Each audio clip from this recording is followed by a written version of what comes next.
اول حوار للرئيس السابق محمد حسني مبارك بعد الثوره عندنا النهارده. بس قبل ما تشوفوا حوارنا مع الرئيس المخلوع، تعالوا شوفوا حوارنا مع اللي خلقهم. كان لازم نعمل حوار مع مفجر الثوره الحقيقي جمال مبارك. ذكرتها في العام الماضي وأكررها اليوم. ربنا يوقف لك اي حاجه في اي حته يا شيخ.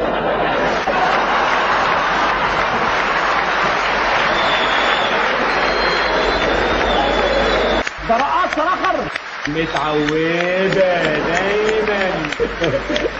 البيخ روند برضه، او اللي هم الجماعات الفيسبوك زي 6 ابريل او كفايه او شكرا. طب ردوا انتوا بقى عليه ده. رد يا حسين. لا يا اخويا بلاش حسله. بلاش حسين فعلا، في ملايين عايزين يردوا بدل حسين. اسمعوهم يا جيمي. مش عايزينه مش عايزينه يتحاكم، مش عايزينه حاكم اللي خربها عليك سماعه وبيضربها. عليك الشباب 6 ابريل. الله يخرب بيتك، ضيعتني وصلت في داهيه يا ولد.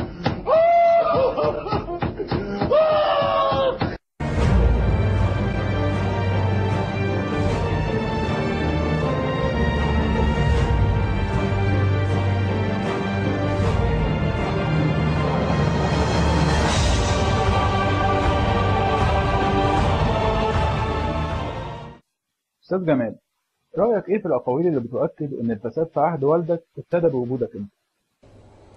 اولا هو ما بداش بوجودي انا بس، برضه عشان ايه ما يبقاش الموضوع موضوع شخصي. بس حصل في وجودك فساد برضه. حصل الكثير. طب ايه ردك على الاتهامات الموجهه ليك بصفتك رمز من رموز الفساد في الحزب الوطني؟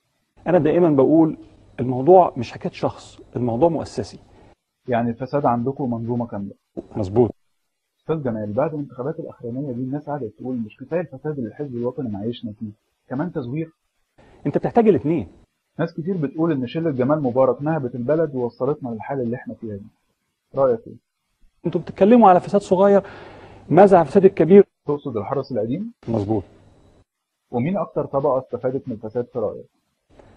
الوزراء اللي فيكوا في الحكومه. استاذ جمال، ناس كتير شايفه ان صداقتك لاحمد عز نفعته في الاول لكنها قضت عليه بعد الاحداث الاخيره.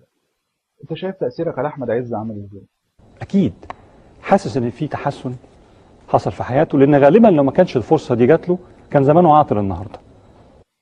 استاذ جمال، بالنسبه لعيله مبارك عاملين ايه دلوقتي؟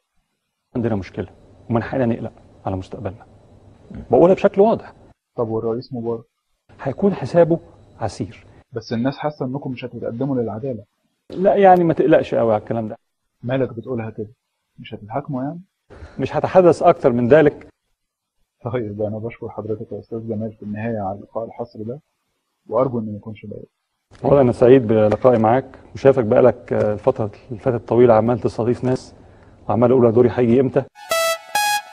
سياده الرئيس، كلام عن ثروتك كتر قوي الفتره اللي فاتت، لدرجه ان البعض قال انها وصلت ل 70 مليار، والناس بتقول ان انتوا كلتوا فلوس البلد.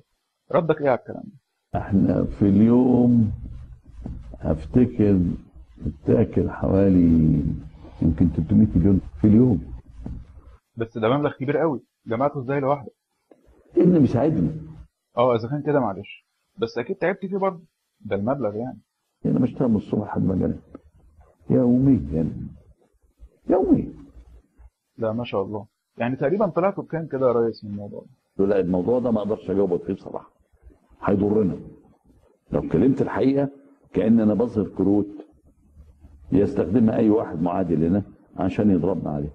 لا عندك حق. طب وسط الارقام الفلكيه دي كلها راح فين بقى محدود الدخل والمواطن البسيط؟ كنت امتى بتبص لمشاكل الناس وهمومهم؟ باي ذا واي كده شويه كده لما اكون فاضي. طب سيبنا من الثروه، نتكلم بقى على الثوره.